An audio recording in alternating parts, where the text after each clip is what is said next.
comenzamos a grabar y después vamos a subir, por supuesto, la grabación como hacemos en YouTube y yo a su vez le paso el link. Confírmenme cómo estamos con las comunicaciones de Perco, en el sentido de yo les paso la ID y el password de comunicación, les digo que está subido a YouTube, ustedes están pudiendo acceder a esa información fácil o tenemos alguna complejidad con eso.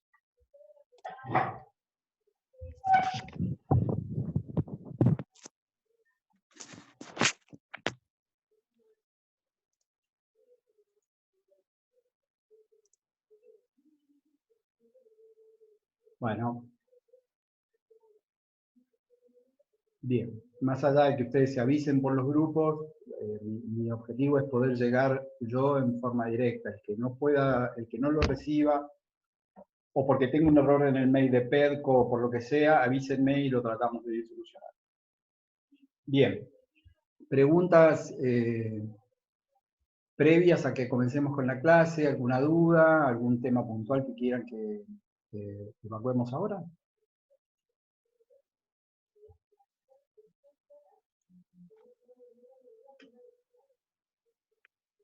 Me habían preguntado, creo que lo dije, lo que pasa es que por ahí no sé si lo contesté nada más que a la persona que consultó respecto al tema parciales.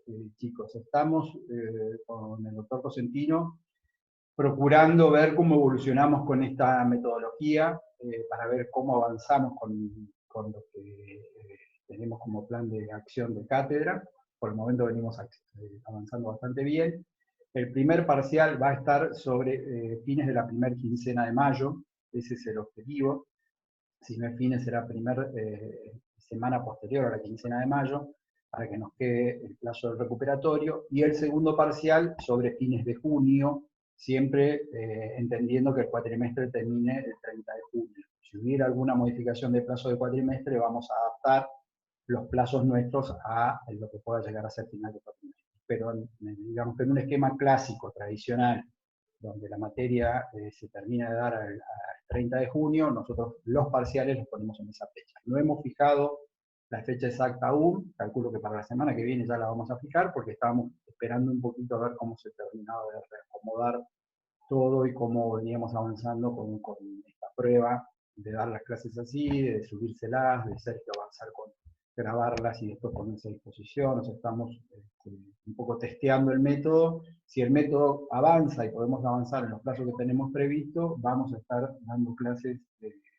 tomando los parciales en esas dos fechas que les acabamos de dar.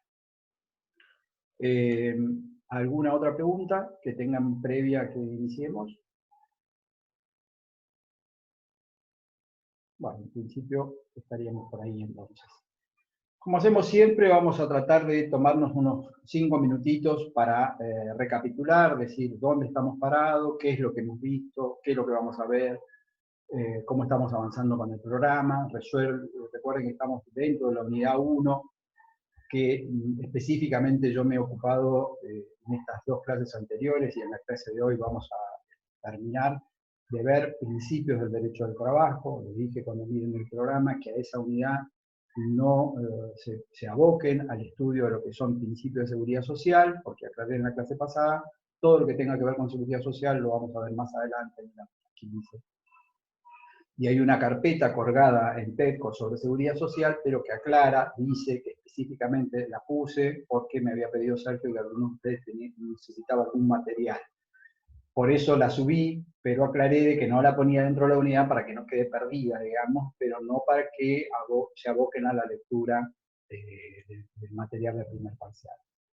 En términos de lo que vimos de principios, recordarán que abordamos muy fuerte en la primera y la segunda clase todo lo que es el principio protectorio y las tres reglas, indulto por operario, norma más moral y condiciones beneficiosas, lo damos por cerrado.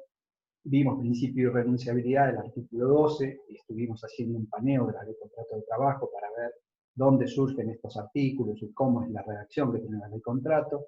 Dentro del principio de renunciabilidad, recordarán que vimos las excepciones al principio de renunciabilidad y nos detuvimos bastante entre las dos clases anteriores en ver los supuestos de excepciones, porque yo hacía mucho hincapié en que no solo basta con saber cuál es el principio de renunciabilidad y el concepto de orden público, sino que cuando analicen las excepciones van a ver que después no volvemos a desarrollar. Entre esas excepciones vimos prescripción y vimos caducidad, vimos el plazo de prescripción, los supuestos de interrupción, el supuesto específico de la ley de contrato de trabajo. En caducidad vimos los 4 casos de caducidad clásicos, tuvimos que explicar mínimamente cómo funcionaba cada uno de los institutos donde eran las caducidades, que si recuerdan, estamos haciendo paneo muy veloz, suspensión disciplinaria, los 30 días para la impugnación, franco compensatorio vencido la segunda semana, vacaciones vencido el plazo del 31 de mayo, y periodo de excedencia 48 horas antes de la licencia. Todo esto son los supuestos de caducidades previstos en la ley de contrato, son los únicos que son válidos, y es excepción al principio de diferenciabilidad. Después vimos conciliación y transacción, que dijimos que para la ley de contratos lo tomamos como un sinónimo, y después vimos desistimiento de la acción y desistimiento del derecho. Esto dentro del principio de renunciabilidad, excepciones al principio. También aparte, analizamos como un principio autónomo el principio de gratuidad. Dijimos que más allá de estar consagrado en el artículo 20 de la ley de contrato, en distintos supuestos, en distintos momentos, lo iban a ver claramente reflejado, y hicimos también todo un abanico, desde antes de iniciar el reclamo, cómo vamos a la subsecretaría de Trabajo, la asistencia de paga gratuita, la carta poder gratuita, no pagar sellado, no dar caución real sino obligatoria, no responder con nuestra vivienda personal embargo, etc. Ejemplo del principio de gratuidad. Luego vimos también principio de buena fe. Recuerdan que hice mucho hincapié en que, más allá de que ustedes es un concepto que vienen arrastrando del derecho romano, en el ámbito del derecho laboral lo van a ver previsto, contemplado en normas específicas que sustentan su existencia en función del principio de buena fe. En base a eso, fue que vimos el preaviso, fue que vimos el despido o la extinción por concurrencia desleal. O sea, tomamos algunos ejemplos y dijimos cómo es que la buena fe ha sido receptada y está enmarcada en el ámbito. Otro principio que vimos fue el principio de primacía de la realidad. ¿Se acuerdan que hice mucho hincapié en la importancia que tiene el ámbito del derecho laboral, no lo que las partes dicen, que han convenido, que han pactado, sino lo que puedan probar y lo que efectivamente se demuestre que ha sucedido? Es un principio que se utiliza muchísimo, sobre todo vinculado con la existencia o no, por ejemplo, de relación laboral, para tratar de proteger los famosos fraudes que están en el artículo 14 de la Ley de Contrato de Trabajo. Después lo que pretende es que las partes demuestren verdaderamente qué ocurrió, más allá de que digan de que, por ejemplo, no existe un vínculo laboral, sino que fue una locación de servicios o un monotributista con un trabajador. Creo que hasta acá, si no me olvido de alguno, fueron los principios que desarrollamos en términos generales, que estamos siempre dentro del artículo 30. ¿Alguna duda o pregunta respecto de eso antes de avanzar en la clase de hoy? Porque lo único que hice fue un simple paneo de los temas en general, sin haber incorporado nada nuevo hasta el momento. ¿Alguna duda de esto?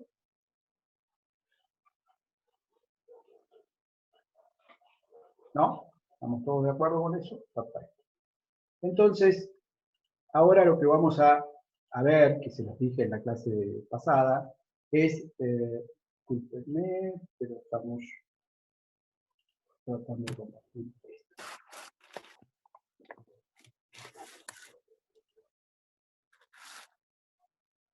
Están todos con una imagen de Word, conceptos básicos sobre despido discriminatorio, ¿la alcanzan a ver?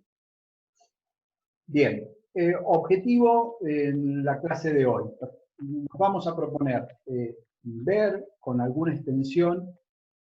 No tenemos fecha de parciales, Lisandro. Lo que dijimos es que sobre fines de la segunda quincena, perdón, de la primera quincena de mayo, principio de la segunda quincena de mayo va a estar el primero, y sobre fines de junio va a estar el segundo, pero no tenemos fecha exacta. Objetivo para la clase de hoy es terminar con principios, cerrar esta unidad para dejar todo listo para que continuemos, luego que Sergio empalme con contrato y relación laboral que ya viene dando, modalidades contractuales. Así que Yo les pido que hagamos un esfuercito y en la clase de hoy concentremos, si han estado leyendo material, nos saquemos todas las dudas sobre esta primera parte de principios, así dejamos cerrada la unidad y podemos avanzar sin problema. Dejé como un tema que con mucho protagonismo el principio sobre discriminación, o mejor dicho, no hacer discriminación, porque es un tema que ha tenido en los últimos, por lo menos 10 años, en el derecho laboral argentino, una trascendencia, una incidencia muy notoria.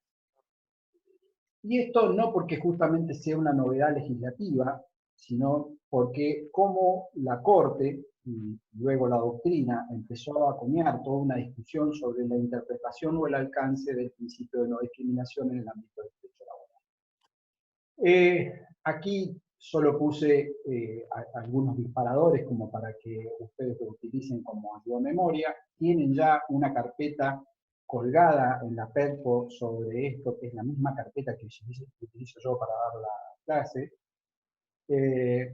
Justamente me estaba preguntando Sol, eso sí está dentro de la carpeta de PEDCO, y la carpeta se llama, creo, no discriminación. No hay mucho en la unidad 1, hay una carpeta sobre principios y aparte está esta otra carpeta que es específicamente sobre el principio de no discriminación. Adentro de esa carpeta van a encontrar material variado, luego la vamos a ver juntos. Yo, una vez que dispare el tema, me voy a la carpeta y se las muestro y la trabajamos un poquito juntos, no se dan problema. Van a encontrar no sé, unos 30 archivos, no desesperen, no son de lectura obligatoria todos, es material bastante complementario, mucho, pero es como para que entiendan la trascendencia que ha tenido en los últimos años. Dije que obviamente no es un tema nuevo, que es un tema que ustedes ya conocen. Traigo a colación el artículo 16 de la Constitución Nacional. La nación argentina no admite prerrogativa de sangre ni de nacimiento, no hay en ella fuero personal ni título de nobleza, todos sus habitantes son iguales ante la ley y admisibles en los empleos sin otra condición de idoneidad.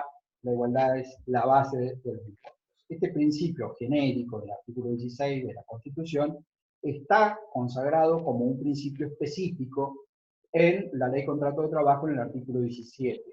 Recuerden, para quienes no lo estuvieron en las clases anteriores, que cuando hablamos de LST, como dice aquí, es Ley Contrato de Trabajo, Ley 20744, ese es el número original que tiene la ley en el año 73, que fue aprobada, y desde su aprobación en el año 73 existe el artículo 17, que es el principio de no discriminación, prohibición de hacer discriminación. Por esta ley se prohíbe cualquier tipo de discriminación entre los trabajadores por motivo de sexo, raza, nacionalidad, religiosos, políticos, gremiales o de edad. Luego se agregó el 17 bis, que en realidad es una especie de aclaración de cuáles son las discriminaciones válidas, que son las desigualdades válidas que crea la ley a favor de una de las partes y que solo se pueden compensar porque se dan en sí dentro de la relación. Solo se entenderán como forma de compensar otras que precisa la mentira. Luego vamos a recabar en qué quiso decir el 17 bis o a dónde apuntó. Pero como introducción al tema, estamos hablando de algo que para ustedes no es nuevo y que cualquier ciudadano como tal acepta y entiende desde hace años que el principio básico es el de no discriminar. Ahora bien, sí, Octavio, se llama así, esquema de exposición en la facultad y es nada más que un archivo de memoria que con el que estoy trabajando. Ahora bien, ¿qué tiene de particular esto y por qué es que vamos a hacer tanto hincapié en qué ha ocurrido en los últimos años? Si bien desde el año 73 la ley de contrato dice que está prohibido hacer discriminación, la pregunta que habría que hacerse es, bueno, pero ¿qué ocurría si? ¿Qué pasaba si un empleador discriminaba por motivo de sexo, raza o nacionalidad? Abro un poquito el juego a ver a quién se le ocurre, quién me colabora con alguna respuesta. Piensen, ¿qué pasa si un trabajador se siente discriminado en función de ser de otra raza, o por cuestiones de sexo, o por cuestiones gremiales? ¿Qué entienden ustedes que podría ser? En términos generales. Si alguno ya está más avanzado en la materia y ya conoce, guarde un poquito, dejemos a ver a aquellos que están recién arrancando con la materia o que están empezando a a ver. Si alguno abre micrófono, me lo dice por micrófono, si no, me lo ponen en el chat, como quieran. ¿Qué se les ocurre? Si ustedes fueran sujetos de una discriminación en una relación laboral, ¿qué harían?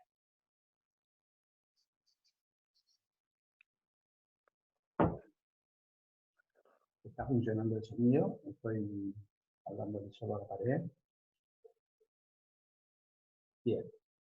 Bueno, Elsa dice denunciarlo. Bien. ¿Ante quién, Elsa? Hablarlo. Algunos dirían al sindicato. Te diría que la mayoría, las tres respuestas que tengo, no son una barbaridad, porque deben haber unos 40 y tengo tres, son respuestas bastante más modernas, más contemporáneas. ¿Por qué? Porque, bueno, la de Wilén es claramente más contemporánea porque ya trae al Profes. INADI a la discusión. ¿Sí? ¿Me decía algo? O sea, no ejercer bien tu trabajo, o sea, no ejercer bien tu función. O sea, si te discriminan o ese tipo de cosas, no ¿Qué podrías ejercer podrías bien hacer si te tu trabajo. discriminan? Supongamos que el empleador te discrimina en función de la raza, que entiende que sos Eh, de un pueblo originario y dice todos los de los pueblos originarios, lo vamos a poner mucho más grosero. Todos estos indios son unos ignorantes. ¿Qué harías? ¿Qué se te ocurre? Algunos dijeron, o voy y lo sea, denuncio, bueno, pero vayamos a sí, un o sea, esquema. esas medidas son más drásticas, creo yo. O sea, denunciarlo, o sea, si son en ocasiones repetidas, sí, pero no sé si lo hablaría, o sea, Bien, no me sentiría bien en el puesto de trabajo, pero no sé si llegaría a tal punto. ok. O sea, si es continuo, sí, pero Depende no de la sé si me sentiría. intensidad, depende de la gravedad, sería un poco la reacción que tendrías, digamos, Claro, analizando por dónde puede ser. claro. Bueno, acá, bueno, no sé quién es, porque Huawei, obviamente la marca del celular, esto cuesta identificarlo con los nombres, pero dice, podría abandonarse un trabajo sin consecuencias, y ahí me dio el pie para lo que yo estaba buscando. No va a abandonar el trabajo, porque técnicamente lo que podría hacer y lo que se hizo durante muchísimos años, desde el año 73 hasta virtualmente el 2010, fue considerar a esta inconducta del empleador como una inconducta grave que me permitía extinguir la relación laboral, es decir, colocarme en situación de despido. El compañero que recién hablaba, perdón que no te tome el nombre, eh, decía, bueno, yo lo que vería es, lo hablaría y no sé, no llegaría a una situación extrema. Eh, Julieta, que me acaba de aportar el nombre, ahí dice, podría abandonar el trabajo. Técnicamente, está bien Julieta, pero eso no se llama abandonar el trabajo porque abandonar el trabajo es otra cosa, porque se mide en función también de las consecuencias. Si uno abandona el trabajo, esto opera como si fuera una renuncia, no cobra nada. Si uno se coloca en situación de despido, es decir, uno extingue en base a la injuria que su empleador le propele, tiene derecho a cobrar la indemnización. En términos laborales es muy importante si se extingue de una forma o de otra, pero valiosísimo tu aporte porque por ahí yo quería entrar. Desde el año 73 hasta el año 2000, pongamos una fecha, la única solución que un trabajador tenía si era discriminado era considerar a eso una injuria, previo, como dijo el compañero, lo iba a querer conversar, lo iba a intimar a que su empleador se retracte, pero si su empleador insistía y mantenía esa postura discriminatoria, lo que el trabajador tenía como resorte era extinguir el vínculo.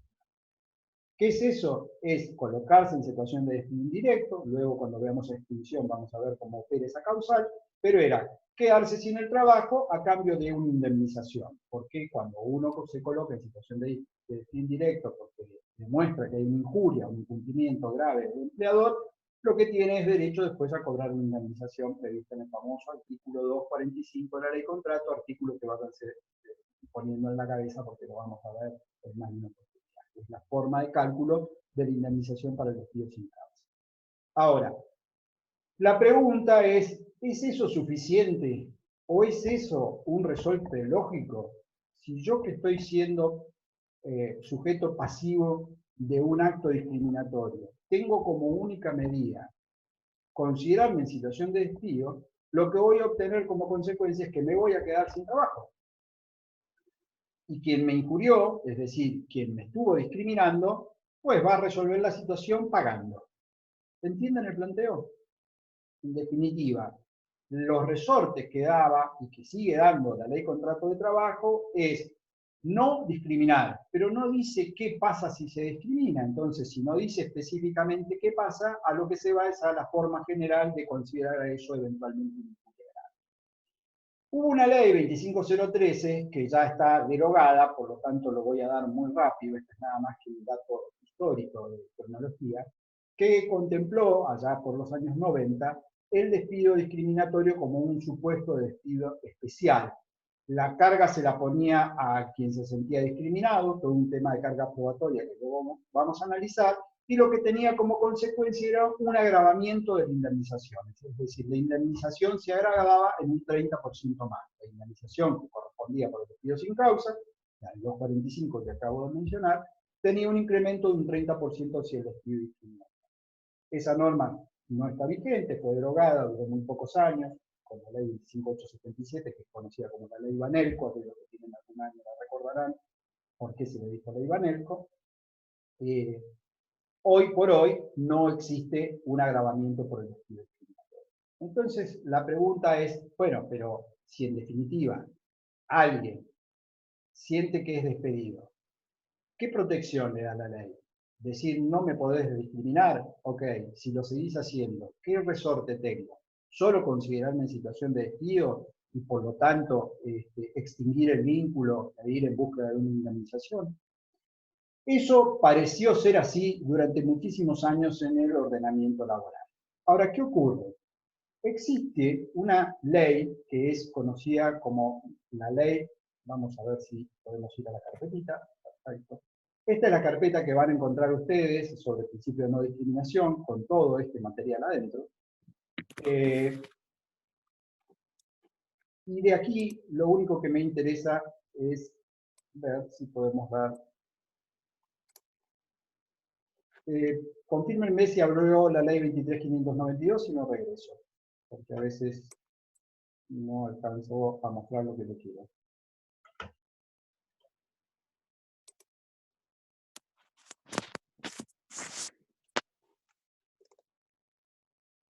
Ok, ahí ahí me confirman que no, ahora voy a abrir la ley. Esperen un segundo, por favor. ¿Qué pasó? En el año 88 se dictó, entiendo que ahora sí la están viendo, se dictó esta ley 23.592 que es conocida como la ley antidiscriminación. Esta ley también es conocida de manera popular como la ley de la Rúa. Se ubicarán en por un dato histórico, obviamente, no porque tengan a lo mejor la edad, que no estamos hablando de la Rúa presidente ni de la Rúa en el helicóptero, sino que estamos hablando de la Rúa como senador, porque el proyecto de ley es un proyecto de ley que pertenece a la Rúa. La ley es del año 1988, año que yo me recibí.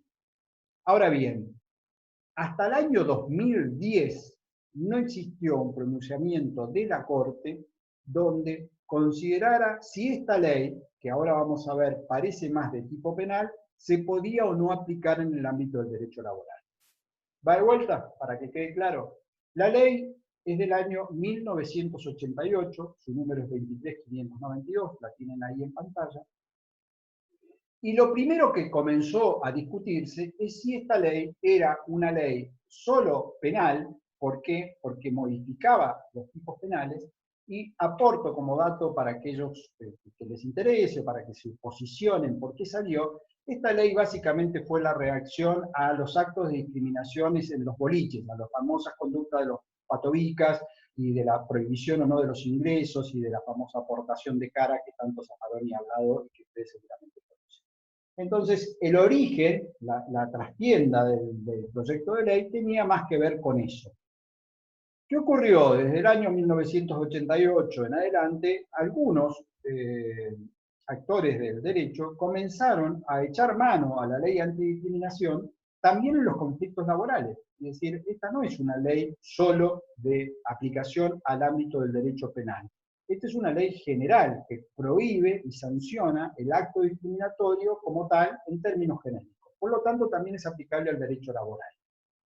Si ustedes observan, y vamos juntos a ver qué es lo que dice el artículo primero, verán el alcance que tiene la norma, que es un alcance verdaderamente amplio, porque dice, quien arbitrariamente impida, obstruya, restrinja o de algún modo menoscabe el pleno ejercicio sobre bases igualitarias de los derechos y garantías fundamentales reconocidos en la Constitución Nacional, será obligado, a pedido del damnificado, a dejar sin efecto el acto discriminatorio o cesar en su realización y a reparar el daño moral y material ocasionado.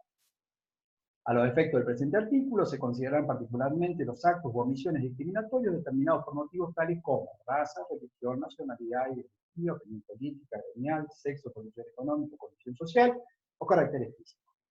Como verán, el artículo primero es amplio, no hace ninguna limitación ni tiene que ver con las penas del código, lo que sí hace el artículo segundo, que es elevense en un tercio el mínimo y en medio del máximo la escala penal de todo delito reprimido del Código Penal o leyes complementarias cuando sea cometido en persecución o odio a una raza, religión, nacionalidad. Es decir, recién aparece en el artículo 2 la cuestión penal del agravamiento de penas cuando sea por cuestión discriminatoria. Pero el artículo primero es un artículo amplio. ¿Qué ocurrió entonces? Que a partir, no del 88, porque en el del 88 transcurrieron varios años hasta que esto se empezó a pretender incorporar en el ámbito del derecho laboral, pero en los años posteriores se comenzó a utilizar la ley antidiscriminación como una herramienta bastante eficiente, mucho más eficiente que el artículo 17 de la ley contrato. ¿Por qué? ¿Dónde está la solución que da esta ley que no da la ley contrato? Alguno que me lo aporte, que lo haya leído y le surja. ¿Cuál es la diferencia entre no discriminar de la ley contrato y la ley antidiscriminación 23.592? ¿Qué se les ocurre?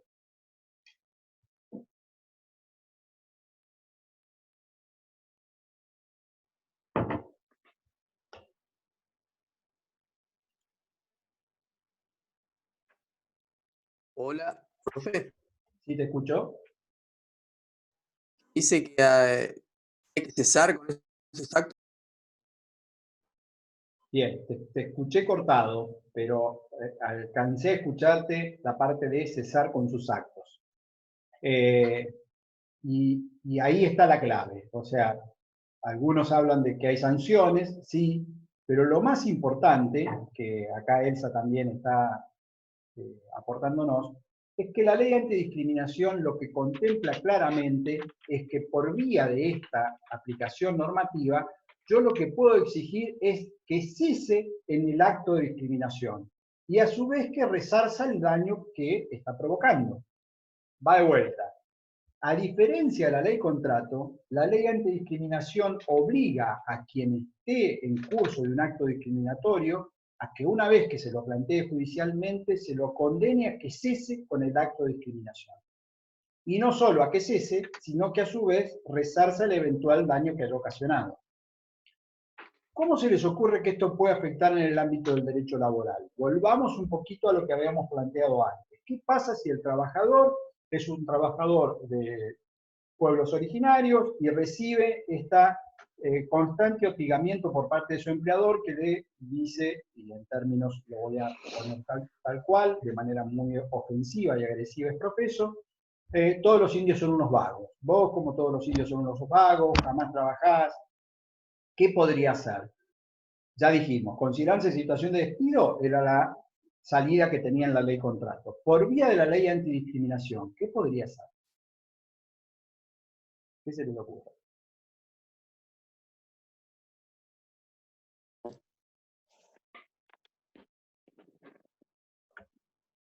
Si estuviéramos en una clase presencial, yo les vería las caras y los invitaría a que me contesten, pero como no los veo, estoy... Sí. ¿Qué es exigir el cese, Elsa? ¿Cómo lo harías? No es que yo diga que sea en forma judicial, porque ¿de qué otra manera? Podrías denunciarlo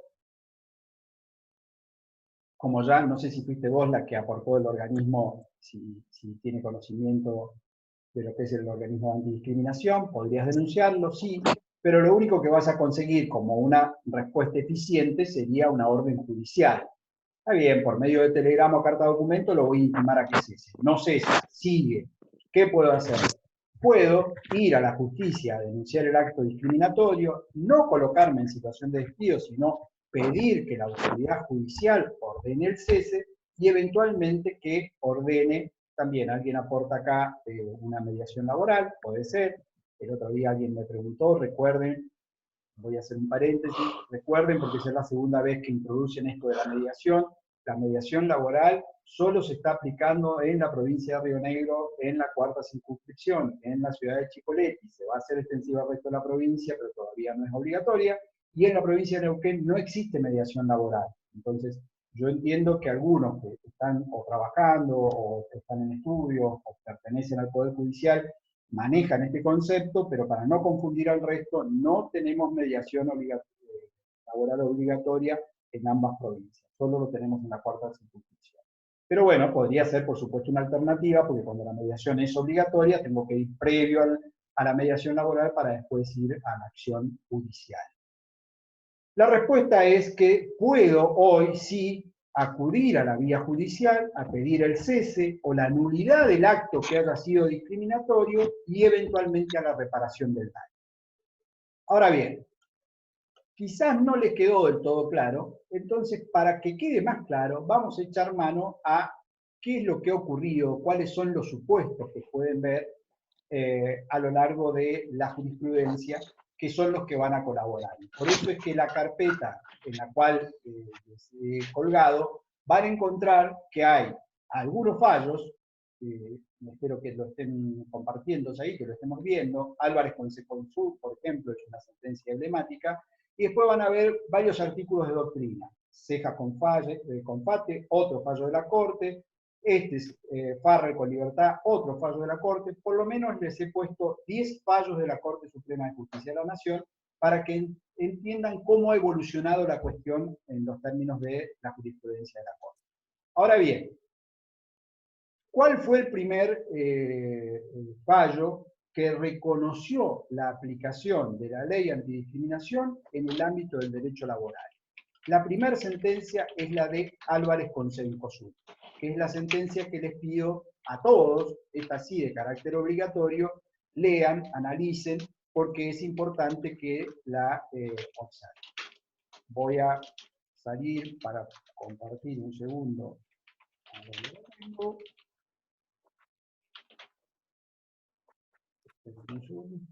ver si logramos ver. ¿Alguien tiene idea de Álvarez con Cencosud o sabe de lo que estoy hablando? Mientras yo les comparto el material. ¿Nadie? ¿Nadie cursó ya la materia y la está recursando? ¿Quiere lucirse diciéndome que ya sabe de qué se trata esto?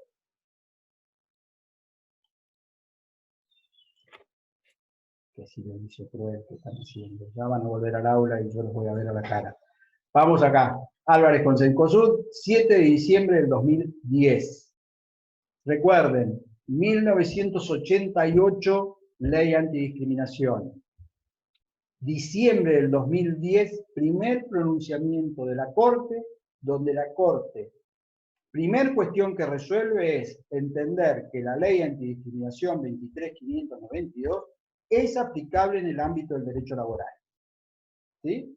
¿Se entiende la importancia que tiene el fallo? La Corte, después de muchísimos años de vigencia de la ley, por primera vez se pronuncia diciendo: esta ley, más allá de que si fue concebida o no para incrementar un tipo penal, es una ley general que lo que hace es defender cualquier discriminación que se provoque en las que están enumeradas en el artículo primero. En el ámbito del derecho de trabajo se puede echar mano a la ley y aplicarla como tal. Cuento mínimamente cómo vienen los hechos en Álvarez con Cencosud para que usted después lo analice. ¿Saben qué es Cencosud? ¿O alguno de ustedes sabe qué es Cencosud?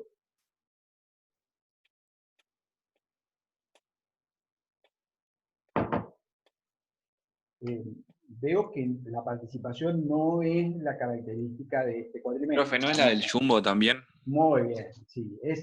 Es la cadena, es una cadena internacional, dueña del Jumbo, algunos dicen que del Jumbo y el BEA, el Jumbo, el BEA y el ISI. Yo no sé porque la verdad que no conozco cómo es la composición societaria, pero sí, es esa cadena internacional, en este caso de supermercados, que la característica de este juicio de Álvarez es Álvarez y otros, no es solo él el reclamante, sino que es, sí, Lisandro, puede ser, es un holding chileno, así tengo entendido que es, pero no lo sé con certeza. Pero bueno, todos nos ubicamos de qué estamos hablando, no estamos hablando de un empleador chiquito, sino que estamos hablando de una cadena importante.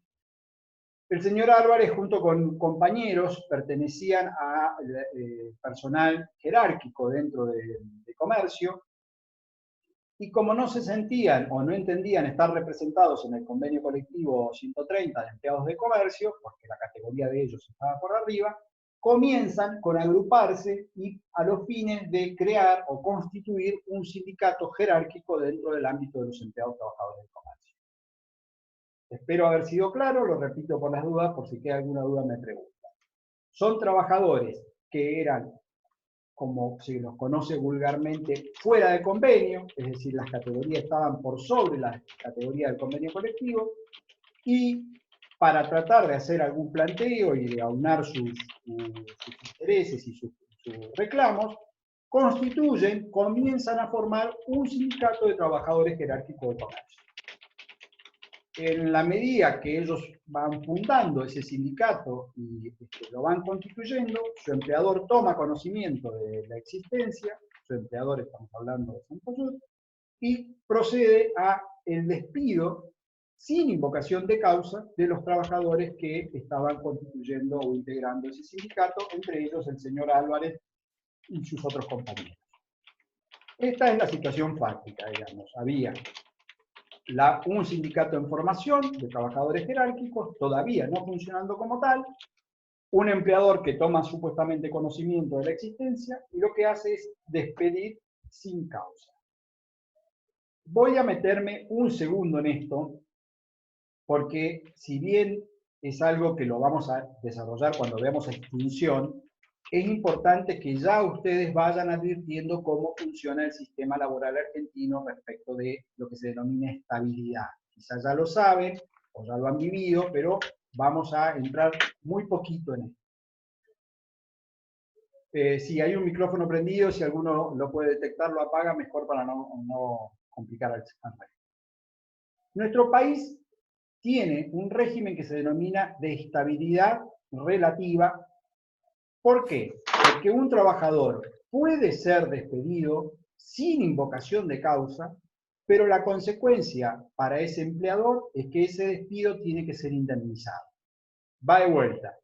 Yo estoy trabajando, llevo 5 años trabajando, ¿necesita mi empleador para poder extinguir el vínculo o despedirme tener una causa grave? Eso es si quiere hacer un despido causado. Pero si no quiere hacer un despido causado, en principio puede proceder a lo que se llama despido sin causa. Es decir, no hay motivos, simplemente extingo la relación laboral. ¿Cuál es la consecuencia del despido sin causa? Pagar una indemnización. Esa es la indemnización cuyo cálculo surge del artículo 245 de la Ley de Contrato de Trabajo. Hasta ahí espero haber sido claro para posicionarnos en el tema. Yo puedo despedir sin causa en la medida que pague la indemnización. Ahora bien, en el ejemplo volvemos a Álvarez con Cencosud. En este ejemplo, Cencosud dice que despide sin causa. Pero viene Álvarez y sus compañeros y dicen, no, momento, es falso, aquí no hay un despido incausado o sin causa. Aquí hay un despido discriminatorio. A nosotros se nos ha extinguido el vínculo laboral en virtud de que estamos constituyendo una asociación sindical, un sindicato de trabajadores jerárquicos. Como tales, no consentimos el despido, invocamos que hay un acto discriminatorio, pedimos el cese de ese acto discriminatorio y como tal pedimos se nos reinstale o reintegre a nuestros puestos laborales más los perjuicios ocasionados. ¿Se entiende el planteo que hace Álvarez y los compañeros? ¿O hay dudas o hay alguna pregunta respecto de eso, antes de seguir avanzando? ¿Profe, lo indemnizaron, sí o no? Cencosud despide y pone a disposición la indemnización, es decir, deposita las indemnizaciones. Álvarez y los compañeros no cobran las indemnizaciones y dicen, no, momento, no consentimos este despido. Esto no es un despido sin causa, es un despido discriminatorio. Por lo tanto, repudian el despido, piden el cese del acto discriminatorio. ¿Cuál es el acto discriminatorio? El acto discriminatorio es que atrás de un despido incausado, la verdadera causa era perseguir la agrupación sindical que estaban haciendo. Cencosud dice que fue sin causa, o sea, no invoca ninguna causa. No, hasta las 6 tengo. Tenemos un despido, tenemos un micrófono abierto y nos perturba un poco. ¿Lo pueden verificar todos, por favor, y apagarlo? Insisto, Cencosud no invoca causa. Dice que extingue sin motivos. ¿Qué es un despido sin causa? Para agilizar un poco la cosa, les digo cómo sería el texto. Comunico a usted que prescindo de su servicio a partir del día de la fecha. Haberes pendiente de cobro y liquidación final a su disposición, cuarto día hábil, artículo 255 bis y contrato de trabajo. Eso es un despido sin causa. ¿Qué dice? Que me echaron. ¿Cuáles son los motivos? Ninguno. Simplemente extinguieron y me ponen a disposición la liquidación. Cencosud la puso a disposición. Los trabajadores no aceptaron eso, no cobraron las indemnizaciones y fueron por vía de plantear judicialmente que este despido, que aparentemente era incausado, encubría una causa discriminatoria. ¿Cuál era la causa discriminatoria? Impedir organizarme sindicalmente. ¿Y cómo? La unión o la agrupación sindical es una garantía constitucional, también en nuestro país, los sindicatos libres del artículo 14 bis, es obviamente un acto discriminatorio en contra de lo que la ley expresamente me autoriza. Entonces, por lo tanto, los trabajadores en cabeza de Álvarez y sus compañeros hacen todo el caminito de las acciones de primera instancia, Cámara, y llegan a la Corte, donde la Corte en diciembre del 2010 les termina dando la razón y dice, efectivamente, primero, la ley antidiscriminación se puede aplicar a las cuestiones laborales. Segundo, en este caso concreto es evidente que hubo una actitud discriminatoria, que el empleador, bajo pretexto de que había una extinción incausada, en realidad lo que hizo fue provocar un despido para evitar que se sindicalizaran o que se unieran en un sindicato los trabajadores. Y en función de eso, como el acto es discriminatorio, declaró nulo los despidos, sin efecto. Al declarar nulo y sin efecto los despidos, ¿qué ocurrió? Había que volver al estado anterior. ¿Cuál era el estado anterior? Los trabajadores todos son reincorporados. ¿Y la consecuencia del daño cuál es? Todas las remuneraciones no cobradas durante el periodo que tramitó los procesos judiciales deben ser pagadas. Es decir, el perjuicio que ordena el artículo primero de la 23.592 resarcir, en este caso el perjuicio fueron los salarios no cobrados. Conclusión, en este fallo absolutamente trascendente en el ordenamiento de la jurisprudencia de la Corte de los últimos años, la Corte fija el criterio de que no solo se aplica la ley antidiscriminación, sino que en caso de comprobarse y de ser un despido, el despido deviene como nulo, sin efectos, y al no tener efecto ordena la reinstalación más el daño y perjuicio sufrido. Esto es lo que dice esta sentencia. ¿Preguntas? ¿Alguno abrió un micrófono por ahí? No sé si me iba a preguntar algo.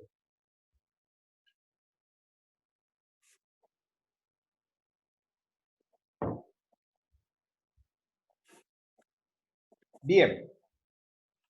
¿Fue el único caso donde se expidió la Corte? No. En realidad la Corte se ha expedido en varios casos sobre despido discriminatorio.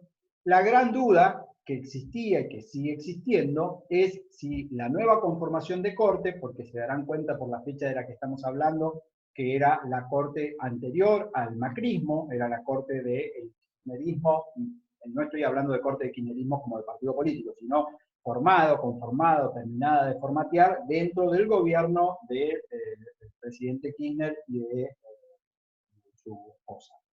Con posterioridad, cuando se integra la nueva corte con la asunción de Macri, la gran duda que se planteó en la doctrina es si la nueva conformación de corte, más achicada y con algunos de sus vocales fallecidos, iba a seguir sosteniendo o no este criterio respecto del alcance de la ley antidiscriminatoria. Parte de la respuesta la tenemos, pero no muy acabada. Antes de avanzar con algunos fallos más, como para ir abriendo un poco el juego, voy a volver un poquito hacia la zona nuestra. Esto parece ser muy remoto porque el fallo es un fallo que llegó a la Corte y que no nos toca acá de cerca. Pero van a ver en la misma carpeta que van a encontrar material vinculado con, a ver si comparto de nuevo la carpeta, con causas locales. ¿Por qué? Porque tanto Río Negro como Neuquén tuvieron también por aquella época dos sentencias o dos precedentes que fueron muy importantes porque fueron generando criterios. Uno es Pellejero, van a encontrarlo aquí como sentencia Pellejero STJ y sentencia Pellejero de la Corte, que cuento cómo es el caso, cómo lo resolvió Río Negro y cómo lo resolvió la Corte, para que vean, porque también hay en el fondo todo un tema sobre la prueba o la carga probatoria de los actos discriminatorios. El caso de Pellejero es una trabajadora bancaria que es despedida invocando al empleador el manejo de una cuenta corriente en beneficio de un familiar. Vamos a ponerlo así muy genérico, sin entrar en precisiones, después ustedes cuando leen el fallo pueden tener más datos, pero como para ubicarnos. La trabajadora repele el despido y dice no, es falso, no hay tal desmanejo de la cuenta corriente. En realidad este es un despido que esconde un acto discriminatorio. ¿Por qué? Porque yo soy la pareja del secretario general de la bancaria y a los fines de hostigar o de perseguir a mi marido o a mi pareja es que me están dejando a mí sin empleo. Entonces, en este caso, lo que ella plantea es que el despido es discriminatorio, más allá de que la causa invocada sea una causa falsa. No estamos ya en presencia de un despido sin causa, sino que estamos con una causa no idónea, o no eficaz, o no veraz, que escondía atrás su condición de pareja del secretario general de la banca.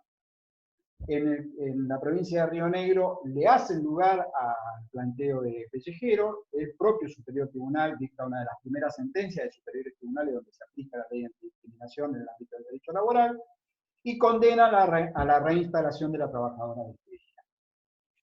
Esto llega a la Corte, y el mismo día que la Corte se expide en Álvarez con Cencosud, se expide con Pellejero, pero con una suerte distinta. En el caso de Pellejero, la Corte rechaza la pretensión, entiende de que no hay indicios ni pruebas de que la conducta del empleador haya sido discriminatoria y por lo tanto revoca el fallo del Superior Tribunal, dejando sin efecto los alcances de supuesto despido discriminatorio. O sea, en el mismo día en que en Álvarez con Cencosud dice sí aplico la ley de antidiscriminación y aquí hay discriminación, por lo tanto reinstale, se pronuncia en Pellejero, dice aquí no hay discriminación, por lo tanto revoco. Es un caso muy interesante también para que lo sigan y para que lo vean, así como Álvarez, el caso de Pellejero. Y en el ámbito de la provincia de Neuquén, Cabrera con Pastora Neuquén, también van a ver la sentencia, está aquí, Cabrera con Pastora Neuquén. Esta sentencia no llega al superior, no llega a la Corte, perdón. Este es un caso donde una trabajadora textil que no tenía carácter de delegada, lo que en un momento de discusiones sobre incrementos salariales activa, o sea, es bastante visible su participación en el reclamo y en unas medidas de huelga que habían tomado los trabajadores de la textil. Logran un acuerdo en Buenos Aires donde se logra un incremento salarial y cuando se termina el conflicto automáticamente el empleador la despide sin causa. La trabajadora lo que invoca es que el despido no es incausado, sino que es una reprimenda por su actividad sindical. En función de eso pide la reinstalación y en primera instancia y en la Cámara de Apelaciones de Neuquén gana su planteo, se ordena la reinstalación con más el pago de los salarios caídos. Y este caso, en el Superior Tribunal de Neuquén, no se despide sobre el fondo porque declararon inadmisible el recurso de casación, pero quedó firme y es uno de los primeros casos regionales que tuvo mucha trascendencia, porque también es un caso donde se aplicó por primera vez en la zona la ley antidiscriminación a un despido laboral. Así como esto van a haber supuestos de HIV, supuestos de personal que es despedido en función de la edad. Hay por lo menos 10 o 12 casos de jurisprudencia que les he puesto en la carpeta como para que los analicen, los miren, más allá de lo colorido que pueda ser cada uno, y entiendan e interpreten cómo es que juega la ley antidiscriminación en el ámbito del derecho laboral y cómo el principio de no hacer discriminación ha tenido en los últimos años una importante aplicación jurisprudencial gracias a la interpretación de la ley antidiscriminación. Quiero hacer una pausa aquí y preguntar si hay alguna duda con esto antes de seguir avanzando un poquito más en los alcances de interpretación de la ley. ¿Alguna pregunta?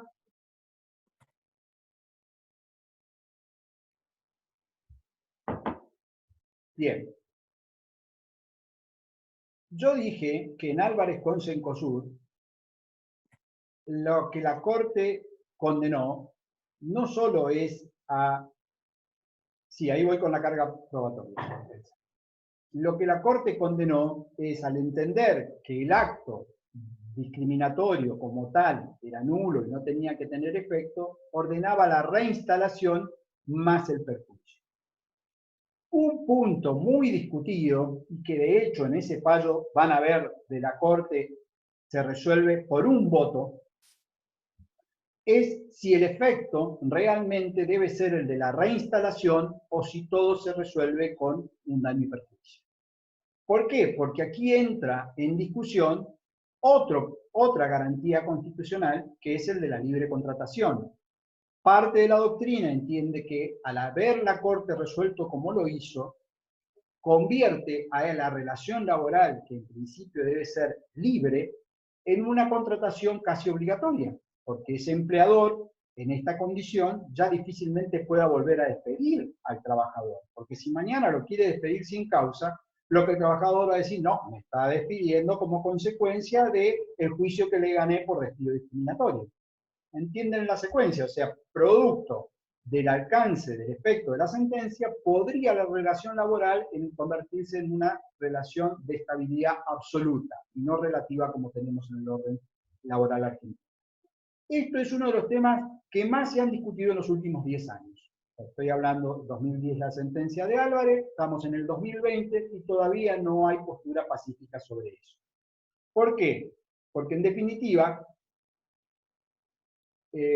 ahora le contesto una pregunta que me estaban haciendo. En definitiva, aquí lo que la doctrina, parte de la doctrina entiende es que no existe estabilidad absoluta en nuestro país y que el empleador como tal puede despedirme cuando quiera en la medida que pague.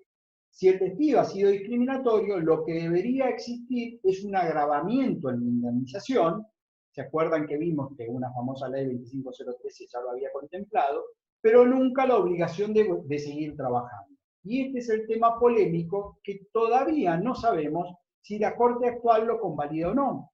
Porque si bien la Corte actual ha seguido aplicando la ley 23.592 en el ámbito del derecho laboral y ha declarado nula alguna sentencia de Mendoza en ese sentido, lo que hizo es mandar a que se dicte nuevo pronunciamiento, pero no ha tenido una sentencia donde efectivamente convalide el alcance de Álvarez en el sentido de ordenar la reinstalación en el puesto de trabajo. Y esto es, de los temas que recién anticipé, siguen siendo como de dudosa resolución en la composición actual de la Corte.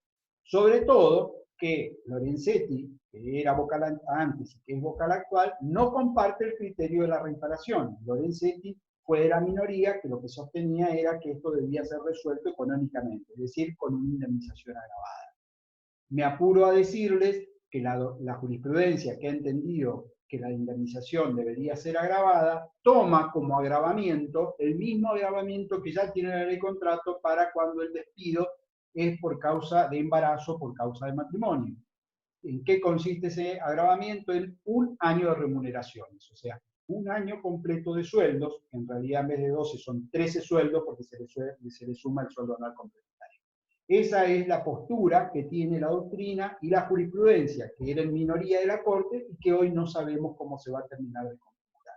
Entonces es un tema importante para que sigan, porque seguramente de aquí a que ustedes se reciban, que puede ser en el cortísimo plazo los que ya están haciendo esta materia como materia final, o un par de añitos los que todavía la hacen en tercero, este tema va a seguir evolucionando y lo van a tener que seguir atentos para ver cuál es el criterio de la Corte y en función de eso, cómo es que ustedes van a operar cuando tengan algún supuesto de despido discriminatorio.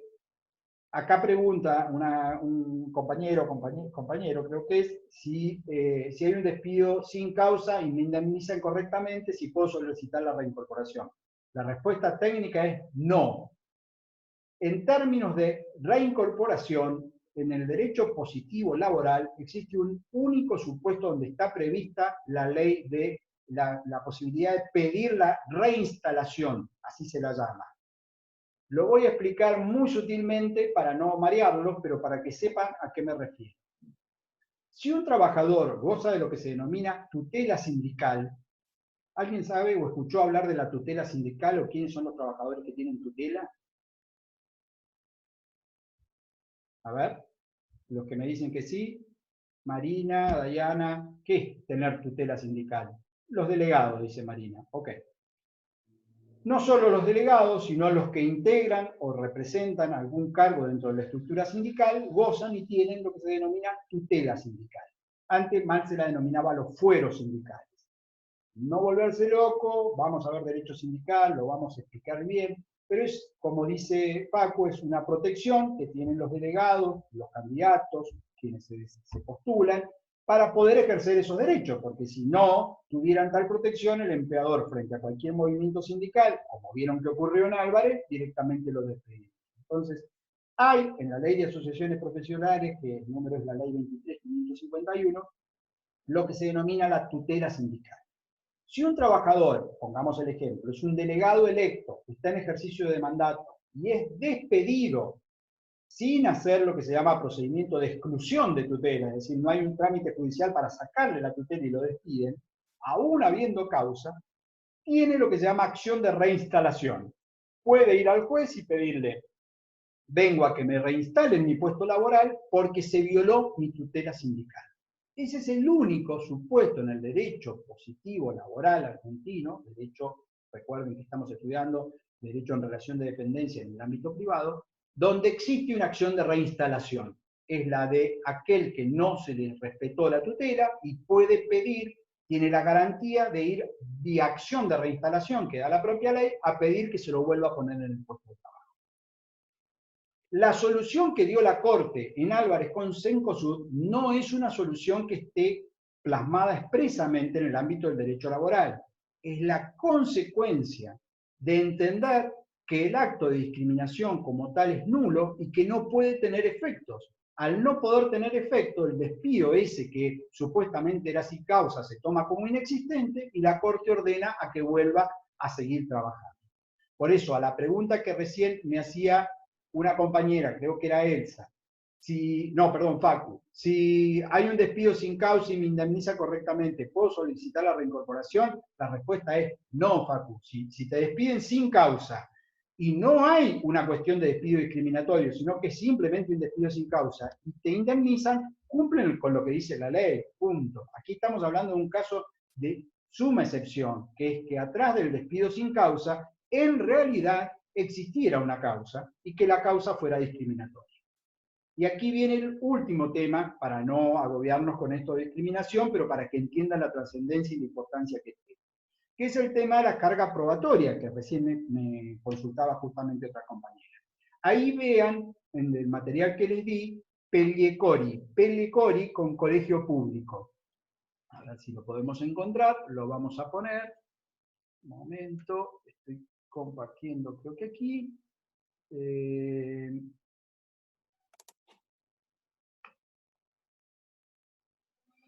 Profe, Sería muy bueno que me acuerde dónde lo puse. Deja compate, no. Bueno, después lo buscamos o búsquenlo tranquilo, pero está. Es Pelliecori con colegio público. ¿Por qué es importante la pata de ese fallo? Aquí está, chicos. Pelliecori con colegio de abogados. ¿Por qué es importante? Porque en esta causa la Corte se expide sobre algo muy delicado, que es cómo operan las cargas probatorias en los despidos discriminatorios. Si ustedes simplemente lo piensan, van a entender de que los actos de discriminación no son tan desembosados como yo puse el ejemplo tan burdo recién, de que frente a terceros venga alguien y diga todos los indios son unos vagos y vos sos un indio. Eso es realmente, es en el menor de los casos que alguien pueda cometer semejante o tamaña desfachatez de discriminar en público. Esto es lo que menos ocurre.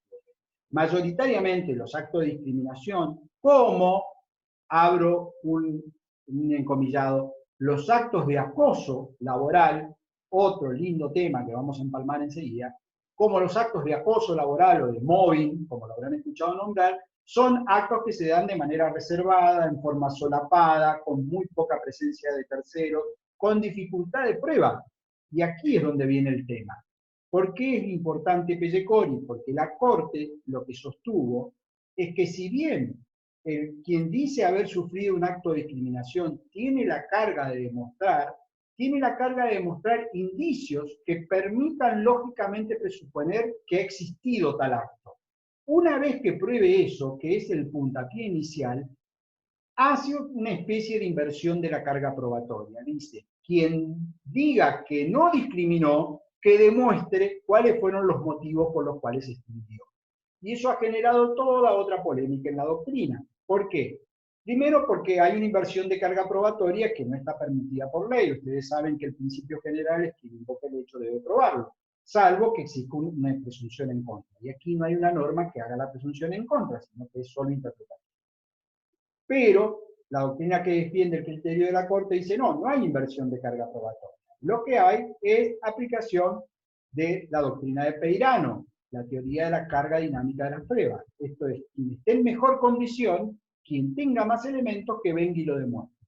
Entonces, usted, Colegio Público de Abogados de Buenos Aires, si dice de que este despido no fue discriminatorio, demuestre a qué obedeció, cuáles fueron los motivos o cuáles fueron las causas. Y en función de eso, si lo demuestra y me convenza, no hay problema. Este es un tema sin resolución, más allá de lo que diga la Corte, porque cuando empiecen a ver doctrina, y yo les traje, la doctrina, por ejemplo, van a ver arriba que está la de Peirano, la de Carpiuk, después van a ver algún otro artículo de Diego, por ejemplo, acá arriba, de Diego escribe justamente sobre Pelliecori. ¿Por qué? Porque hay autores que sostienen que esta forma en la que ha resuelto la Corte deja virtualmente indefenso al empleador. Insisto, autores que sostienen eso y autores que dicen que está perfecto lo que resolvió la Corte, porque es muy difícil probar los actos de discriminación. No estoy tomando, ni vamos a la cátedra, no toma postura sobre estas cuestiones discutibles, sino que simplemente les aportamos los elementos para que ustedes eventualmente tomen postura, o el día de mañana tomen postura, pero que tengan las distintas campanas que suenan en torno a un tema tan discutido como este. Conclusión. Voy a ir cerrando el tema. Antes que lo cierre, ¿alguien quiere hacer algún aporte o tiene alguna duda o alguna pregunta puntual sobre esto? profe, no sé si te escucha. Sí, te escucho bajito, pero te escucho, dime. Quería preguntarle con respecto a la discriminación, ¿qué pasa cuando una persona no puede ascender por acto discriminatorio? Es que no la ascienden porque tiene algún problema de discriminación hacia esa persona. No sé si entienden mi pregunta. Sí, sí, te entiendo. ¿Manuel? Sí. Emma era. Sí, te entiendo. Sería exactamente igual, porque aquí lo que está bueno es el aporte de la pregunta, porque vimos casos muy extremos, que es un despido y atrás lo que había era un acto de discriminación porque lo que quería era constituir un sindicato. Pero puede que no sea un despido, puede que sea, como plantea el compañero, que directamente no me dan posibilidades de hacer carrera dentro de la empresa. O Miren, un caso discriminatorio que también ahí estoy viendo, se los puse, es muy interesante porque involucra a la firma Peugeot. En un momento determinado, Peugeot extingue una cantidad de relaciones laborales con el argumento de que en función de la edad no integraban lo que eran los objetivos de la planta en cuanto al personal que querían mantener. Y uno de esos trabajadores dijo, esto es un despido discriminatorio, porque la edad no es un dato objetivo. Si usted me dijera que mi vínculo se extingue porque yo no cumplo con los objetivos en términos de capacidad, productividad, etcétera, habría un dato objetivo. Pero si usted me lo está achacando porque pasé los 55 años, no me acuerdo si era 55, 60, era una edad X, el acto como tal es discriminatorio. En el mismo sentido a lo que pregunta Emma, si a mí no me ascienden sin que exista una causal objetiva para que prohíban mi ascenso, yo podría sostener, en la medida que lo pueda probar, de que hay un acto discriminatorio. ¿Cómo lo podría probar? Ejemplo, trabajadores todos que tenemos misma fecha de ingreso, trabajadores que no tenemos sanciones disciplinarias, trabajadores que hemos sido evaluados, porque hay empresas que hacen evaluación con puntajes y tenemos todos el mismo puntaje, y resulta que ascienden todos mis compañeros, 1 año, 2 años, 3, y a mí no me ascienden nunca. ¿Por qué? Porque al jefe no le caigo bien, o sea, no hay una causal objetiva. Si eso fuera así, podría ser un acto discriminatorio, y si es un acto discriminatorio, podría plantear la ley antidiscriminación, pedir que cese el acto de discriminación, en este caso va a ser que me autoricen o que me promuevan a la categoría siguiente, en caso de que existieran categorías correlativas, y ahí, en función de eso, si hubiera un perjuicio, me resarzan del perjuicio producido. Esa sería una solución. No sé si quedó claro, Emma, con lo que me preguntaba. Sí, profe, gracias. Bien. ¿Alguna otra duda genérica de esto? Lo voy a compactar en 30 segundos a lo que di, como para que lo podamos cerrar, pero si hubiera alguna otra pregunta, aprovecho y la contesto ahora.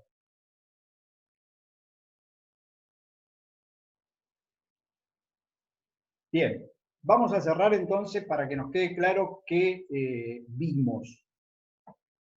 Principio de no discriminación. Dijimos que no alcanza con lo que sostiene la Constitución Nacional, que obviamente es muy importante, pero es un principio sobre que lo damos por sentado y por sabido, que tampoco alcanza con el artículo 17 de la Ley de Contrato de Trabajo, porque es una prohibición genérica, pero que no encierra sanciones, y que la gran clave, la llave, estuvo en la aplicación de la ley 23.592, conocida como Ley Antidiscriminación, que es del año 1988, a partir de la primer causa que la Corte resolvió, que es Álvarez con Cencosud, donde la Corte aplica la ley antidiscriminación en el artículo primero, y no solo la aplica en el ámbito del derecho laboral, sino que va un poco más allá, generando lo que ha sido y sigue siendo toda una polémica, porque al entender que ese despido que cerraba un acto discriminatorio es un despido nulo, ineficaz, después veremos, jurídicamente no es lo mismo, pero tomémoslo, la licencia de darlo como sinónimo, carece de eficiencia el despido, obliga a que la relación laboral continúe en los términos que venía existiendo, y como daño y perjuicio la condena es a pagar todas las remuneraciones devengadas. Estamos hablando de procesos, chicos, que duran muchos años, pueden estar 5 o 7 años tramitándolo, y recién allí aparece la sentencia y me ordenan a que vuelva a seguir trabajando y a cobrar los 5 o 7 años. Esto para que tomen una noción o una dimensión de las consecuencias que tuvo el fallo de la Corte. La Corte mantuvo este criterio durante la composición anterior, ha mantenido en la composición actual, sí, la vigencia de la aplicación de la ley antidiscriminación en el ámbito del derecho laboral, pero no se ha pronunciado expresamente respecto de si, como consecuencia de la ley antidiscriminación y de entenderlo en el caso de un despido, se ordene la reinstalación. Eso todavía no hay un precedente tan claro en ese sentido, y existe duda en la doctrina si la actual composición de Corte lo va a convalidar. Un tema colateral que vimos que es importante es el de la carga probatoria, lo que sostuvo la Corte en Pellecori, demostrar por parte de quien invoca un indicio razonable de que ha existido discriminación, y a partir de allí va a ser quien se dice que ha discriminado, va a tener que demostrar que no hay tal discriminación, con la discusión que existe en doctrina, y por eso les aporté los artículos, 3 o 4 artículos de doctrina para que vean distintas campanas en un sentido u otro. A ver, ley general, me pregunta Vico si hay otras leyes. Una ley general antidiscriminación es esta. Lo que pasa es que sí hay leyes y tratados internacionales específicos de no discriminación, por ejemplo, a las trabajadoras mujeres o a las mujeres en términos generales, pero ahí ya estamos hablando de cuestiones de legislación o tratados específicos en función de género, en función de condición de embarazo, etcétera, etcétera. No con el alcance de la 23.592, no con un alcance tan amplio del cual pueda valerse cualquier sujeto o cualquier ciudadano que sienta que ha sido discriminado. No aporté, alguno de ustedes me lo dijo, cuando yo pregunté sugerencias de qué hacer, alguien aportó lo del INADI, es el Instituto Nacional de la Discriminación o Antidiscriminación. ¿Es una puerta para ir a tocar? Claro, por supuesto que sí. Cualquier ciudadano que se siente que ha sido discriminado puede ir y puede acceder al INADI. Lo que ocurre es que lo que el INADI pueda resolver en términos de órgano administrativo no va a tener el peso o no va a tener la misma injerencia que lo que tiene una sentencia judicial, a la cual sí o sí voy a tener que acatar. Entonces, si bien puedo ir al INADI, no es el resorte idóneo, el INADI también va a aplicar la ley antidiscriminación, pero en la estructura de división de poderes que tenemos nosotros, ustedes ya saben que para que lo que se resuelva tenga eficacia como tal y pueda ser ejecutado para su cumplimiento, tiene que ser una sentencia judicial y no una resolución administrativa que podrá traer como consecuencia una eventual multa, pero no mucho más que ello.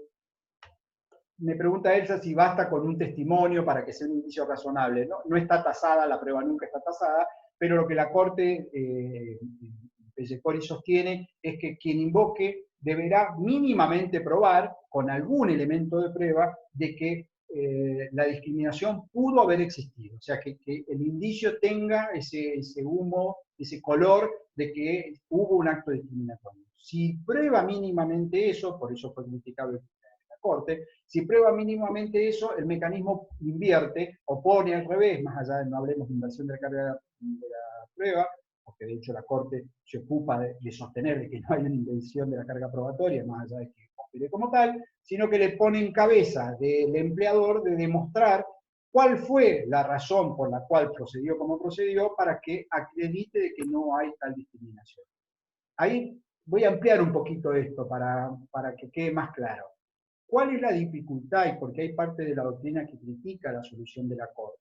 Porque si tomamos el ejemplo de Álvarez con Cencosud, parece muy claro, como yo se los expliqué, que estaban armando un sindicato, como tal, lo despidieron, una cosa parece que viene de la mano de la otra y la discriminación queda casi evidente.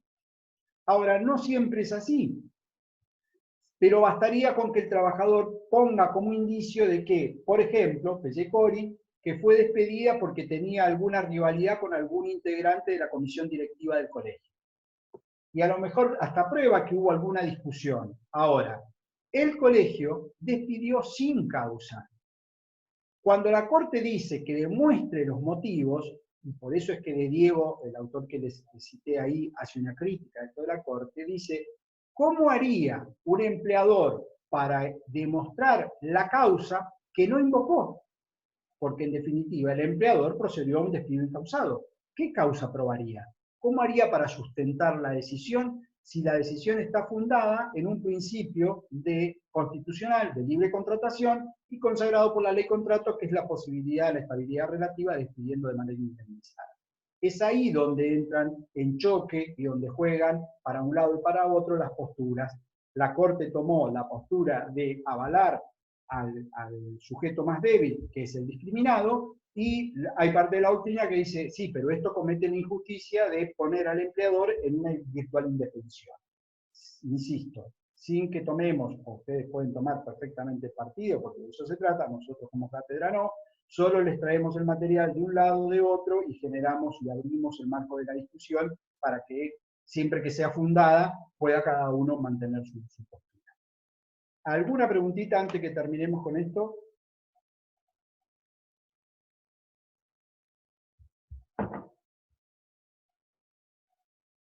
Bien.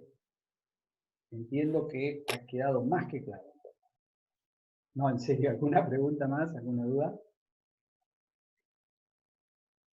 Bueno, vamos a terminar con principios. Y permítanme que voy a volver un chiquitín en las carpetas.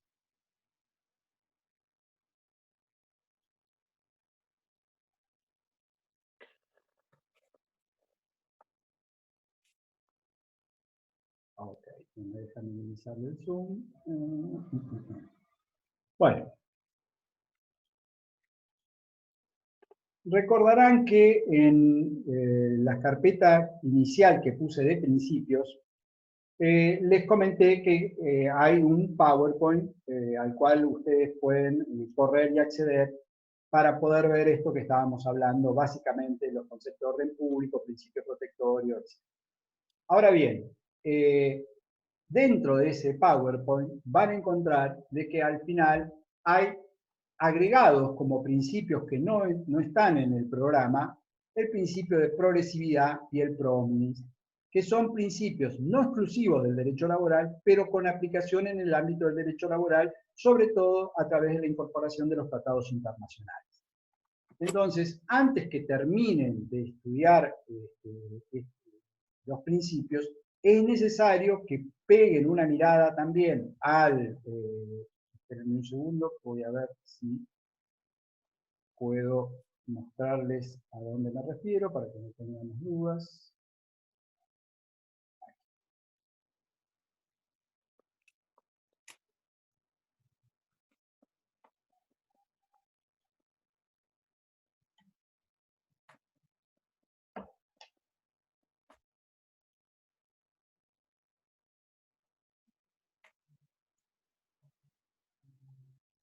¿Están viendo ahí la carpeta de orden públicos? ¿Me confirma alguno, por favor? Sí, profe. Ok, gracias. Aquí, no sé, ¿pudieron pasar a la segunda filmina, 14 bis, los tratados? ¿O siguieron en la primera? Sí. Ah, ok. Les hago esta pregunta porque en realidad me ha ocurrido de que a veces yo estoy viendo una cosa y el interlocutor está viendo otra, entonces para no estar relatando algo que no es. En esta segunda filmina van a encontrar, recordamos regla básica, el libro por operario, van a ver la cita de la norma aplicable del artículo 9, norma más favorable, condición más beneficiosa, y renunciabilidad del artículo 12, si ustedes cliquean si tienen descargada la carpeta van a entrar al hipervínculo, y van a ver aquí, artículo 75, inciso 22, el principio de progresividad y pro. ¿Por qué es importante que lo vean y que entiendan estos tres fallos que están citados aquí abajo? Porque si no saben de lo que están hablando cuando vayan a la carpeta, como les dije al principio, y quieran hacer una lectura lineal, por ahí van a hacer una lectura bastante difícil de comprender. Porque los fallos que están citados ahí abajo son fallos de la Corte muy trascendentes, pero en términos de la aplicación de algunas cuestiones o de algunas discusiones que tienen que ver con otra parte de la materia, no con lo que estamos viendo en este momento. Pero yo los he puesto ahí o los hemos colocado en ese lugar por la trascendencia que tiene lo que ha dicho la Corte al aplicar justamente, voy a ver si les puedo mostrar específicamente Madorrán, por ejemplo. A ver.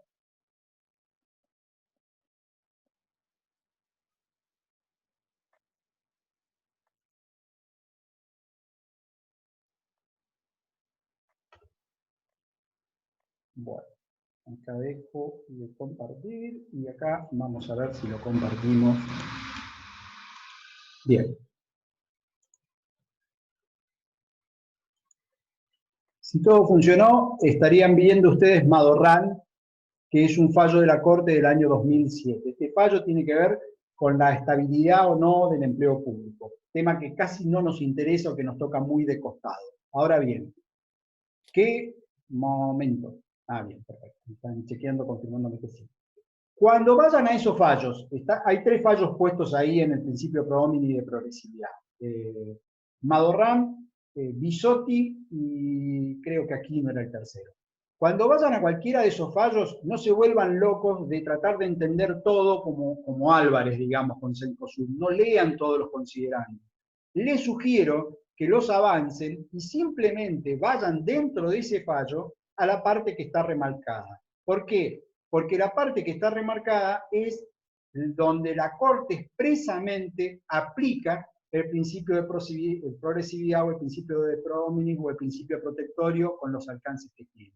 Y es eso lo que me interesa que sepan en este momento, no de qué versa Madorrán o de qué versa Bisotti, que es la inconstitucionalidad del artículo 245 que vamos a ver luego, sino que lo que me interesa es que vean cómo en un caso concreto y con la trascendencia de un fallo de la Corte ha aplicado los principios de los que estamos hablando y sobre todo el principio de progresividad, que no es un principio que vayan a ver en el programa porque no es un principio nomenclado como tal dentro de la ley contrato. ¿Se entendió? ¿A qué apunto? Hagan exactamente lo mismo en los 3 fallos que tienen, van a encontrar con que tienen avances los y tienen un párrafo o 2 párrafos remarcados, y esos son los párrafos que quiero que lean para que los terminen de interpretar. Bien. Yo con esto, denme un segundo, porque ya que estamos vamos a hacer un pequeño chequeo. Sí. Escucho preguntas, si alguien tiene alguna pregunta. Yo ¿Escucho? quería preguntar algo. ¿Escucho? ¿Me escucha? Sí. Bueno, ahora que estaba en el Power, quería saber que me explicara algo de la herramienta del hipervínculo. En realidad no lo sé manejar y no logro abrir nada. No sé cómo Bien. hacerlo. Bien, perfecto. Primer cuestión, para poder usar el hipervínculo necesita descargarse la carpeta. Si usted la trabaja directamente colgada en la nube, no le va a correr, no lo va a poder abrir. Usted la tiene que bajar, ya sea en su tablet o en su compu, tiene que bajar la carpeta completa, dentro de una carpeta. Una vez que bajó la carpeta, haga correr el PowerPoint, o sea, ponga el PowerPoint, si le da F5, lo empieza a pasar, lo empieza a ver, hoja por hoja, y ahí cuando llega al hipervínculo, que son las crucecitas, le hace clic y lo ve. De todos modos, si no puede usar ese sistema porque no lo puede correr o por lo que sea, no importa los motivos técnicos, que pueden haber miles, lo que sí es importante es que si lo está viendo y se para arriba, va a ver que dice, por ejemplo, indubio properario, y si se para en la flechita, si está activo, le va a decir el artículo. Bueno, vaya a la carpeta, esa que ha bajado, y busque el artículo. Igual que los fallos cuando usted se pare en los fallos de la Corte, va a la primera y dice Madorrán, no lo puede abrir o no puede que lo mande directamente a Madorrán, pero no importa, vaya a la carpeta, busque Madorrán y lo ve.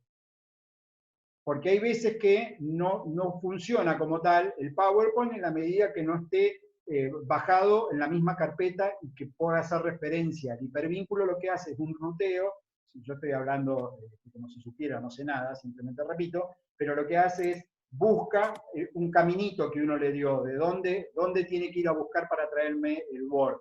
Pero si por algún motivo no le funciona ese caminito, vaya y busque directamente el archivo que lo tiene dentro de la carpeta.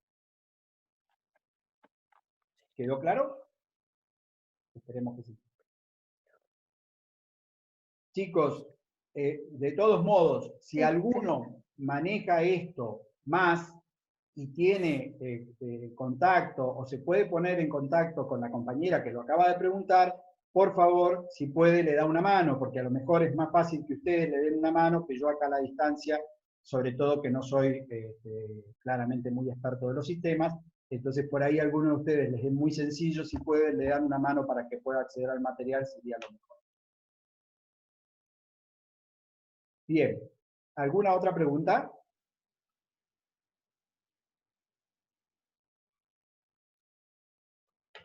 ¿No? Perfecto. Como tenemos, yo trabajo mucho con los horarios y todavía tenemos una clase magnífica a la cual le quedan 20 minutos activos, vamos a aprovechar para hacer un empalme con lo que Sergio viene dando y con lo que ven de contrato, relación laboral, junto con un principio que dimos, que me olvidé de mencionar que ya habíamos dado. ¿Recuerdan que hablamos la clase pasada del principio de continuidad? que dijimos que nuestra ley lo que pretende es a la sobrevida del contrato, es decir, que el contrato continúe en el tiempo y no se presume la extinción, sino que se presume que el contrato está bien. Ese es el principio de continuidad. ¿Todos de acuerdo con eso? Bien. ¿Por qué voy a traer a cuento el principio de continuidad? Porque ustedes, que están viendo ya y que con Sergio van a terminar en la clase que viene de concebir y de entender cómo es esto de la diferencia entre contrato de trabajo, relación laboral, cuándo hay contrato, cuáles son las características, la subordinación, etc. Si tomamos el principio de continuidad, podríamos sostener desde que existe la existencia, desde que se da la relación laboral, se presume que el contrato tiene sobrevida o vive hasta que se dé alguno de los supuestos de extinción. Esto sería lo lógico si aplicamos el principio de continuidad clásico. Es decir, vamos a ponerlo más sencillo. Viene alguno de ustedes porque yo estoy buscando secretaria o secretario en el estudio.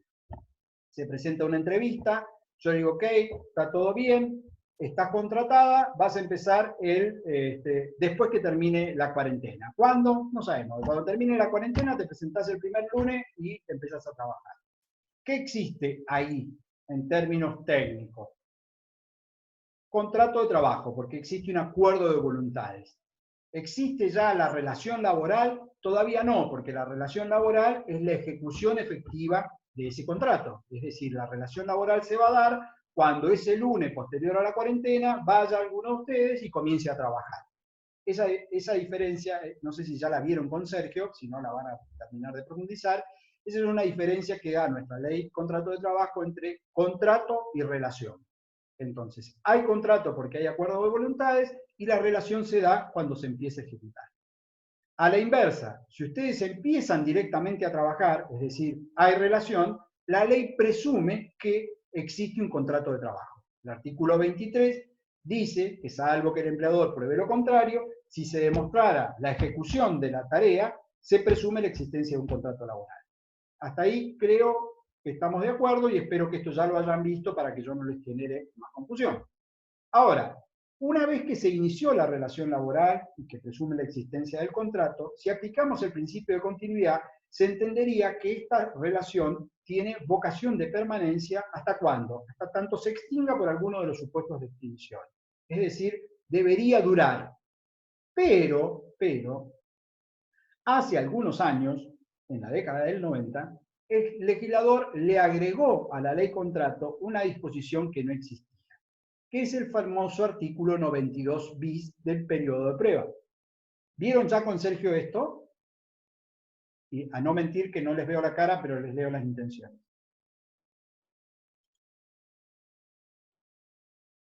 Tengo 2 no. Está bien. Sí, recuerde, no. Estuviste bien ahí. Bien. Entonces, no, ya está, con 4 ya me convencí. No vieron el periodo de prueba. Entonces, vamos a unir lentamente el principio de continuidad con el periodo de prueba. ¿Por qué? Porque si tomáramos el principio de continuidad de manera tan irrestricta, así como yo se los expliqué en la clase anterior, uno podría presumir que cuando empecé a trabajar ya tengo vocación de permanencia en ese contrato hasta tanto o me jubile, o me despidan, o exista alguna causal de extinción. Pero esto no es tan así. ¿Por qué? Porque en la década del 90, caballo de por medio, se creó adentro de la ley contrato un periodo determinado que se lo conoce como periodo de prueba. Artículo 92 bis. Artículo 92 bis. ¿Y qué es este periodo de prueba? El nombre parece o sugiere que tiene que ver con analizar la idoneidad del trabajador durante ese plazo, saber si verdaderamente sirve para lo que lo contraté. Parecería ser eso, ¿no? Cuando uno dice, está en periodo de prueba, y me están probando a ver si funciona o no funciona. Bueno, lamentablemente no es así. Nada indica en el artículo 92 bis que si yo supero X prueba, voy a seguir trabajando más de 3 meses. Es un periodo, como ha denominado la doctrina, de precarización de la relación laboral. Es decir, en esos 3 meses puede el empleador, sin que exista ninguna causa, extinguir el vínculo y no trae aparejada indemnización. Es decir, no hay tal prueba como tal, porque no es que si yo demuestro que soy idóneo, puedo porfiar y quedarme, y la única consecuencia que tiene es que el principio de continuidad se ve acotado o se ve sujeto a poder superar ese plazo de 3 meses. Si yo no supero los 3 meses porque me extinguen dentro del periodo de prueba, no ha existido tal principio de continuidad clásico como habíamos denominado. Porque para yo poder suponer de que una vez que entré voy a seguir trabajando, si no hago nada mal, hasta que me jubile, aquí, tal como está la ley, si a mí me contratan, soy un trabajador de tiempo indeterminado y me contratan en periodo de prueba, me pueden despedir dentro de los 3 meses sin consecuencia indemnizatoria. Ese es el efecto del periodo de prueba. ¿Por qué introduje aquí periodo de prueba? Para que vean que el principio de continuidad no es tan irrestricto como lo explicamos.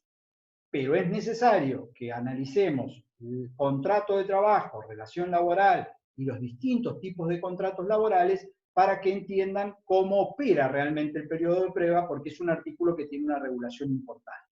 Entonces, solo lo uní, lo dejo aquí planteado, y en la clase que dé Sergio o en la próxima que dé yo, vamos a desarrollar cómo es periodo de prueba y cuáles son los tipos de contrataciones que existen en la ley de contrato de trabajo. Así que, en principio, de eso se trataba, y a eso quería referirme nada más para dar por terminado el tema de los principios y aquí cerrar la unidad 1. En lo que a mí respecta, y vamos a continuar el miércoles Sergio, seguramente el viernes yo en el mismo horario. ¿Alguna duda, chicos? ¿Alguna pregunta que quieran hacer, operativa? ¿Dudas de la materia? Bien, si no hay dudas, y con un pedido muy encarecido de que aquel que pueda colabore con la compañera que tenía algún inconveniente con cómo hacer correr el PowerPoint, si puede, le ayude. Manual, ya me han preguntado varios, no tenemos manual de cabecera, lo más actualizado que consigan está ok. Pueden conseguir Ackerman Massa, que es un manual que tiene 2 años y que es bastante didáctico. Pueden conseguir Grisolía, que Grisolía tiene, escribe todos los años y actualiza los manuales, que también es un manual que se consigue mucho, y cualquier otro autor que ustedes tengan. Nosotros no tenemos inconveniente en que tomen cualquier autor que consigan y que tengan a mano.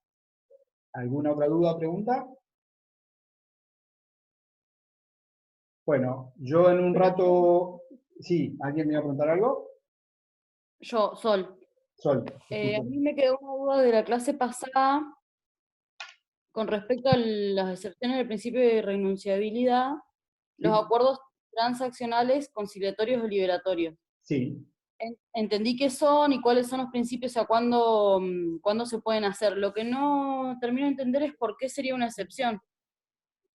Porque por vía de la conciliación podría presuponerse que vos estás renunciando a un derecho. Más allá de que no podés renunciar al derecho y que solo van a ser conciliables o transables los créditos litigiosos, es una excepción como tal, porque a lo mejor si vos llegás al final del juicio y lo demostrás, terminás ganando un crédito de 500.000 pesos, y no hiciste todo el proceso y lo conciliaste por 200.000, podrías eventualmente haber renunciado a 300, si lo ponemos así el número dicho de manera muy grosera.